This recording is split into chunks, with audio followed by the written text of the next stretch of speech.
Anda bingung mau beli atau milih handphone yang mana? Di video kali ini saya akan berbagi tips gimana caranya membeli handphone atau membeli handphone yang tepat untuk Anda, sesuai selera Anda, sesuai kebutuhan Anda. Jadi simaklah videonya sampai habis. Oke?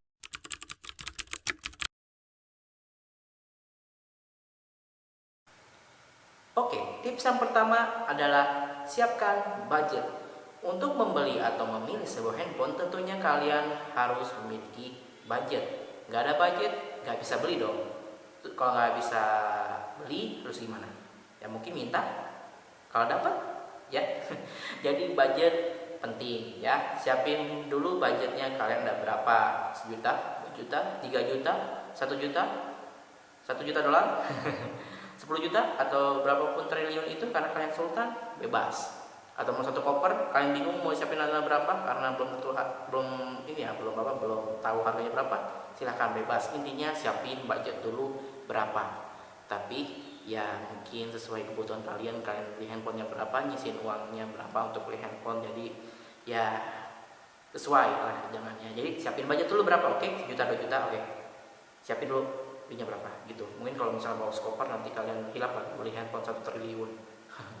Oke, tips yang kedua, kalian cari dulu nih info-info dari internet, misalnya nih dari merek A tipenya apa, ataupun dari merek B tipenya apa, dengan harga ataupun budget yang kalian punya. Jadi dengan budget yang kalian punya, kalian bisa dapat handphone apa nih dari merek apa dan tipe apa. Jadi kalian ketik aja atau cari keywordnya di pencarian Google atau dimanapun itu, dengan misalnya HP rekomendasi harga 1 juta terbaik, itu bisa menjadi panutan, bisa menjadi rekomendasi ataupun ya salah satu pilihan untuk Anda. Oke. Atau bisa juga Anda memilih misalnya atau mencari keyword di internet dengan misalnya HP 1 jutaan untuk games atau gaming terbaik. Boleh kalau misalnya kalian nyari handphone untuk gaming atau buat selfie misalnya HP 1 jutaan selfie terbaik ya. Sesuai dengan keyword atau kebutuhan kalian masing-masing. Dan tips yang ketiga adalah kalau kalian udah memilih sekiranya misalnya tipe A, lalu ada tipenya B, dari merek A, tipenya B, apapun itu misalnya, kalian langsung cari spesifikasi secara lengkap ya. Kalau misalnya di situsnya kurang lengkap, kalian cari aja di internet. Saya rekomendasikan channel situs GSM Arena. Channelnya ada sih, GSM Arena ada juga. Jadi kalian bisa cari itu. Channelnya memang berbahasa Inggris tapi kalian bisa paham pastinya. Jadi kalian searching aja spesifikasi lengkapnya seperti apa. Setelah kalian mengetahui spesifikasi lengkapnya, kalian cari kekurangannya. Kenapa saya rekomendasikan atau bilang kekurangannya? Karena kekurangan itu penting. Jangan sampai kalian nanti udah beli lalu nyesel ternyata ada kekurangan yang kalian gak bisa terima itu, sehingga kalian pengen jual lagi atau beli handphone lagi yang baru aja gitu. Kesel dengan kekurangan tersebut. Seperti ini misal ya, Sony Xperia XZ versi Docomo ini panas. Rekam video 2-3 menit ketutup sendiri dan akhirnya video nggak selesai. Main game PUBG atau main game ML, lag, frame drop ya, OBL0 lagi nih nggak bisa dioprek. Cuma saya terima kekurangannya karena saya pakainya bukan buat itu. Jadi saya terima. Saya udah tahu handphone ini bakal frame drop atau panas ya. Jadi saya bakal tetap beli ini karena memang saya udah tahu kekurangannya, jadi saya beli. Jadi kekurangan itu penting. Jangan karena misalnya wah selfie-nya wow gitu atau main gamenya libas gitu, tapi baterainya kecil cuma 100 mAh. Buset, 100 mAh. Ya misalnya itu contoh aja gitu, nggak mungkin baterai sekarang 1 mAh, HP jadul aja 800 mAh. Jadi kalian searching dulu atau cari-cari info kekurangannya apa, lihat reviewnya apa. Kalau misalnya kalian bisa terima dari segi kekurangannya, kalian ambillah itu. Jadi sesuai kebutuhan aja nih. Kalau misal kalian mau cari handphone yang cukup buat selfie foto-foto ya, kalian searching di internet aja.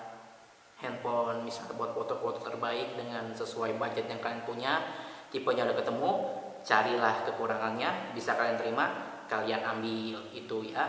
Jadi saya nggak bakal rekomendasikan tipe A, merek A, tipe C, enggak, karena bisa saja menurut kalian itu jelek tapi di mata saya bagus ya gitu. Jadi mungkin saya bilangnya ini bagus, ini bagus, ini bagus, cocok buat anda, tapi begitu dipakai anda gak bagus karena seleranya berbeda. Jadi ini tergantung selera masing-masing ya.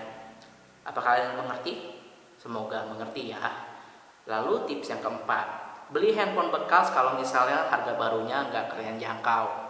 Jadi misalnya kalian udah tertarik nih sama satu merek atau tipe, tapi harga barunya katakanlah misalnya 1.500.000, tapi budget kalian cuma 1.200.000 atau 1.300.000, belilah handphone bekas. Ini bisa menjadi rekomendasi atau menjadi tips yang cukup ampuh bagi kalian yang pengen tipe tertentu tapi nggak menjangkau harga barunya. Nggak apa-apa tipe bekas itu karena masih masih oke lah, selama bekas itu masih oke, masih berfungsi, nggak matot atau nggak minusan gitu. Jadi bekas itu ibarat kata cuman buka box udah dipakai-pakai sama dia gitu ya, udah kesentuh sama tangan dia, itu aja paling minusnya. Tapi kalau fungsi segalanya masih baik, itu akan biasanya akan murah 100-200, bahkan mungkin yang baru buka box juga kalau misalnya dia butuh uang yang ngejualnya akan murah 100-200 atau mungkin lebih dari segitu murahnya. Jadi lumayan juga kalau misalnya ada tipe A kalian yang pengen ini tapi budget barunya harga barunya kalian nggak jangkau, beli bekasnya aja. Tapi jangan lupa dicek dulu fungsi-fungsinya, bahwa orang yang mengerti handphone ataupun orang yang menjualnya mengerti handphone, jadi bisa menunjukkan dicek dulu nih ini semuanya normal. Oke, segitu aja ya. Ngerti nggak nih? Semoga ngerti deh. Bahasa saya masih cukup belepotan ya, atau kata-katanya, karena saya nggak pakai skrip nih, jadi langsung merekam video aja. Ini juga beberapa kali teksi. Jadi segitu aja tipsnya dari saya. Mohon maaf atas kekurangannya, dan terutama di bagian pencahayaan dan mungkin soundnya. Dan kayaknya tadi ada lalat deh, kerekam nggak lalat yang lewat? Nggak tahu itu lalat datang dari mana dah. Oke, sekian dari saya. Wassalamualaikum warahmatullahi wabarakatuh. Like kalau like, dislike kalau dislike, subscribe silahkan. Panas kekurangan kamu, tapi ya aku terima kekurangan kamu.